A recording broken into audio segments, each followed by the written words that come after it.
Life में right career choose करना बहुत जरूरी है और ये काफी मुश्किल काम भी है। इस एक डिसीजन के ऊपर हमारी पूरी लाइफ डिपेंड करती है। अगर हम अपनी लाइफ में ये डिसीजन सही ले लेते हैं, सही कैरियर चुन लेते हैं, तो उस फील्ड में हमारी ग्रोथ पक्की है, हम सक्सेसफुल भी बनेंगे और लाइफ में खुश भी रहेंगे। लेकिन अगर हम गलती से भी ये डिसीजन गलत ले लेते हैं, गलत कैरियर चुन लेते हैं, तो पूरी जिंदगी हमें स्ट्रगल करना पड़ेगा, मजबूरी में खींचते रहेंगे हम। 85% लोग अपने काम से खुश नहीं है।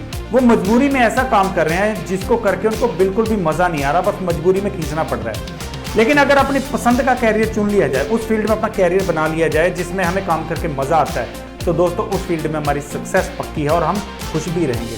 हमारे यूथ के अंदर एक बहुत बड़ी प्रॉब्लम है कि वो सही कैरियर चुनते टाइम काफ़ी कंफ्यूज हो जाते हैं। वो डिसीजन नहीं ले पाते किस फील्ड में उनको कैरियर बनाना चाहिए। तो दोस्तों अगर आप भी कंफ्यूज हो रहे हो किस फील्ड में कैरियर बनाना चाहिए, या आपका कोई बच्चा या आपका कोई दोस्त कंफ्यूज हो रहा है कि मैं किस फील्ड में अपना कैरियर बनाऊं, तो इस वीडियो को पूरा देखना, आपको काफ़ी हेल्प मिलेगी। ये वीडियो काफ़ी फायदेमंद है, काफ़ी कुछ आपको सीखने को मिलेगा। कैरियर डिसीजन लेने में आपको बहुत हेल्प होगी। कैरियर डिसीजन लेने से पहले खुद का स्वोट एनालाइज करो। स्वोट क्या होता है? स्वोट एक एक्रोनिम है जिसमें S स्टैंड्स फॉर स्ट्रेंथ, यानी आपको अपनी स्ट्रेंथ का पता होना चाहिए।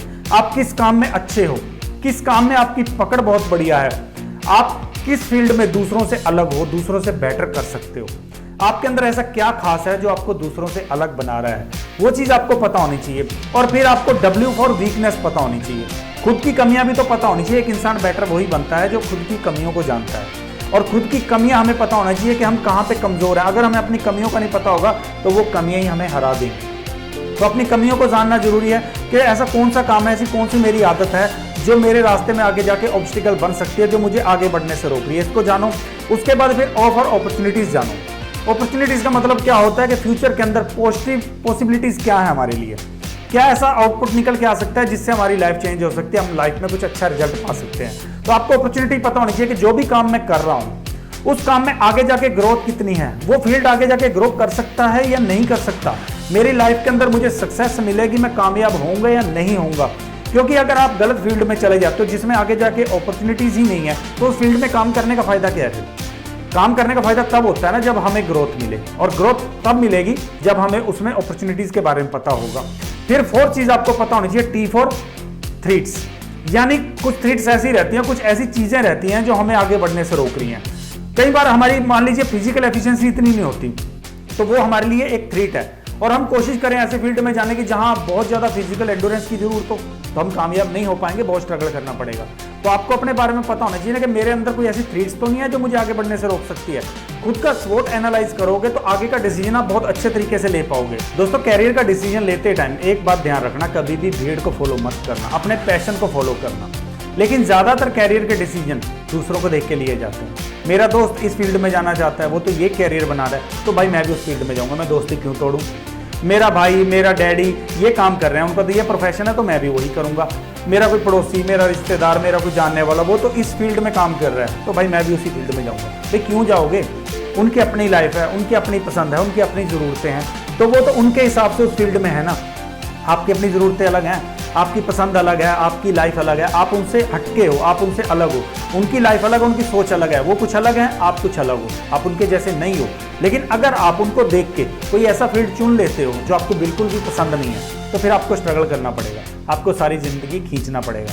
तो आप दूसरों को फॉलो मत करो, आप अपने पैशन को फॉलो करो। आप देखो ऐसा कौन सा काम है जिसको करके आपको खुशी मिलती है और आप पूरा दिन उसको बिना रुके कर सकते हो, किसी इंस्पिरेशन की लोड नहीं है उस काम को करने के लिए। ऐसे काम ढूंढो। इसके लिए क्या करो, आप एक लिस्ट बनाओ, उस लिस्ट में ऐसे सारे काम लिखो जिनको करना आपको अच्छा लगता है। आप उन कामों को पूरा दिन कर सकते हो बिना रुके, किसी इंस्पिरेशन की जरूरत नहीं है। ऐसे काम एक लिस्ट में लिख लो। फिर उस लिस्ट में से ऐसे काम हटा दो जिनमें आप एक्सपर्ट नहीं, आपको अच्छे तो लगते हैं लेकिन आप एक्सपर्ट नहीं और सीखना भी नहीं चाहते। फिर आपके पास वो काम कम हो जाएंगे। फिर उस लिस्ट में उन कामों को भी हटा दो जिसके बदले में आपको इनकम नहीं मिलने वाली। देखो लाइफ के अंदर इनकम तो जरूरी है, बिना इनकम के तो कोई काम करने का फायदा ही नहीं है। इनकम आएगी तभी तो घर परिवार चलेगा, हमारी जरूरतें पूरी होंगी। तो ऐसे काम उस लिस्ट में से हटा दो जिसमें इनकम आपको नहीं मिल सकती।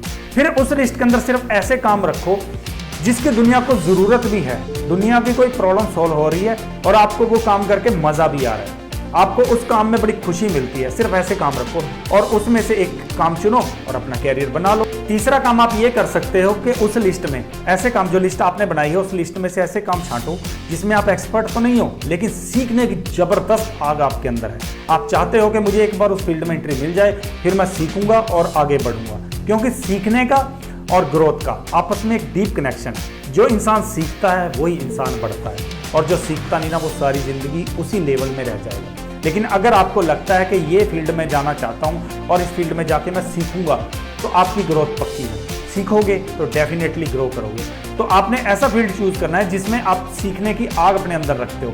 सीखते रहोगे तो ग्रोथ तो होती रहेगी। चौथा काम आप ये करना कि खुद को भी एनालाइज करना, क्योंकि दोस्तों देखो, लाइफ आपकी है, कैरियर आपने चूज करना है, ग्रोथ भी आपकी होगी। तो आपको अपने बारे में पता होना चाहिए कि मुझे क्या पसंद है, मैं किस एक सब्जेक्ट के अंदर अच्छा हूँ, मेरी ज़रूरतें क्या हैं, आज ज़रूरत क्या है, इन फ्यूचर मेरी ज़रूरत क्या होगी, मेरी पर्सनैलिटी कैसी है, मेरा एटीट्यूड कैसा है, मेरी फिजिकल एफिशिएंसी कैसी है। उसके बेस पे आप कैरियर डिसाइड करना। ऐसा ना हो कि शरीर तो मेरा हो कमज़ोर, बिल्कुल ही मैं 10 किलो वेट ना उठा पाऊँ और मैं चाहूँ कि मैं वेट लिफ्टर बन जाऊँ।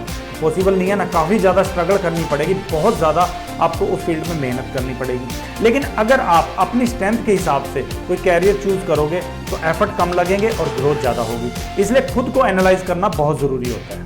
आपको अपने गोल भी क्लियर होने चाहिए। आपको अपने मैक्रो और माइक्रो दोनों गोल क्लियर होने चाहिए कि आज आपको क्या चाहिए, आज आपकी क्या रिक्वायरमेंट है, इन फ्यूचर आपको क्या चाहिए, आप क्या हासिल करना चाहते हो, क्या आपकी रिक्वायरमेंट है। गोल के साथ चलोगे तो उस फील्ड में आप टॉप तक पहुंच सकते हो। लेकिन अगर गोल नहीं होगा आपका तो सारी जिंदगी आप, बुरा मत मानना, गधे के जैसे काम करते रहोगे, सारी जिंदगी कंधे पे बोझ रहेगा, चलते रहोगे, कोई मकसद नहीं होगा लाइफ में। मकसद लेके चलोगे तो लाइफ में ग्रोथ पक्की होगी। आप उन लोगों के जैसे मत बनना जो बिना मकसद के चले जा रहे हैं, जिनका कोई गोल ही नहीं है। ऐसे लोग जिंदा मुर्दा हैं। मेरी बात बुरी लग सकती है लेकिन ऐसे लोग जिंदा मुर्दा हैं। वो सारी जिंदगी ऐसे ही चलते रहेंगे, उनकी लाइफ का कोई इंपैक्ट नहीं आएगा, वो कभी भी उस फील्ड में ग्रो नहीं कर सकते। ग्रो करना है तो एक गोल के साथ चल रहा कि आज मेरे क्या गोल है, मुझे उस फील्ड में क्यों जाना है, क्या हासिल करना है, किस लेवल तक मुझे उस फील्ड के अंदर ग्रोथ करनी है। सारे मकसद लेके चलोगे तो एफर्ट भी वैसे हो जाएंगे। लेकिन अगर मकसद नहीं होगा तो सिर्फ खींचोगे, ग्रोथ नहीं करोगे। आपके पास एक एक्शन प्लान भी होना चाहिए। जब आप डिसाइड कर लेते हो कि मुझे इस फील्ड में जाके कैरियर बनाना है तो पूरा डिटेल एक एक्शन प्लान बनाओ कि मुझे कैसे उस फील्ड में जाना है, मेरे पास कौन से रिसोर्सेज हैं और कैसे मैंने उनको यूज करके उस फील्ड में एंट्री लेनी है, किस बंदे की मुझे हेल्प लेनी पड़ सकती है, और जो मैंने मुकाम सोचा है उस फील्ड में जाने के लिए तो उस मुकाम तक कैसे पहुंचना है। आपके पास एक एक्शन प्लान होना चाहिए, एक ब्लूप्रिंट होना चाहिए पूरा कि ये स्टेप मैं फॉलो करके यहाँ तक पहुंचूंगा। और आपके पास एक बी प्लान भी जरूर होना चाहिए। ऐसा ना हो कि अगर आपका एक प्लान फेल होता नजर आ रहा है तो आप सेकंड प्लान को एग्जीक्यूट करना शुरू कर दो। रास्ता बदलो, मंजिल मत बदलना। मंजिल अपनी वही रखना, गोल अपने वही रखना। जब आपने डिसाइड कर लिया तो एक्शन प्लान के साथ चलना, बहुत हेल्प मिलेगी। आज से 10 साल बाद आप खुद को कहाँ देखोगे? जिस फील्ड में आप कैरियर बनाने का डिसीजन ले लेते हो, विजुलाइज करो कि आज से 10 साल बाद मैं कहाँ पे खड़ा हूँ, उस वक्त मेरी ज़रूरतें क्या होंगी, उस वक्त मेरी इनकम क्या होगी। मैं आज अकेला हूँ, उस वक्त मेरी फैमिली में कुछ और मेंबर भी जुड़ जाएंगे, तो उस वक्त उनकी रिक्वायरमेंट क्या होगी, उनकी ज़रूरतें मैं कैसी पूरी करूँगा। और जो मैं मुकाम लेके चला हूँ अपनी लाइफ में हासिल करने के लिए, क्या मैं 10 साल में वो अचीव कर पाऊँगा? 10 साल में मैं उस फील्ड की किस पोस्ट पे बैठाऊँगा? खुद को विजुलाइज करो। फ्यूचर को विजुलाइज करके आप अपने आज को संवार सकते हो। फ्यूचर को इमेजिन करो कि आप किस जगह पे खुद को देखना चाहते हो। कहते हैं ना, भविष्य की संभावनाओं को अगर देखने की क्षमता आपके अंदर है तो आप अपने कैरियर का डिसीजन बहुत सही तरीके से ले पाओगे। दोस्तों, इसलिए अपने आप को विजुलाइज करो कि मैं आज से 10 साल बाद किस लेवल में खुद को देखना चाहता हूँ। जब आप ऐसा डिसाइड कर लोगे तो आपके एक्शन वैसे होने शुरू हो जाएंगे, क्योंकि इमेजिनेशन के अंदर बहुत बड़ी पावर है। जो चीज़ आप इमेजिन कर सकते हो वो हासिल भी कर सकते हो। दोस्तों, जो बातें, जो टिप्स मैंने आपको इस वीडियो में बताए हैं, ये आपको कैरियर डिसाइड करने में डेफिनेटली हेल्प करेंगे। क्योंकि अगर लाइफ के अंदर कैरियर सही से चुन लिया जाए तो हमारी ग्रोथ को कोई नहीं रोक सकता। हम खुश भी रहेंगे और उस फील्ड के टॉप के लोगों में अपना नाम लिखवा पाएंगे। ये वीडियो आपको अच्छा लगे तो थंब इंप्रेशन देने से बिल्कुल भी मत चूकना। और यार, ऐसे लोगों को शेयर करो जो कैरियर डिसाइड करने में कंफ्यूज हो रहे हैं, ताकि कुछ हेल्प उनको मिल पाए। आप अकेले मत बढ़ो, सबको साथ लेके बढ़ो। अकेले एफर्ट लगाने से फायदा क्या है यार? अकेला तो जानवर भी दौड़ता अपने लिए। हम मिलके दौड़ेंगे, हम एक साथ चलेंगे। Let's grow together.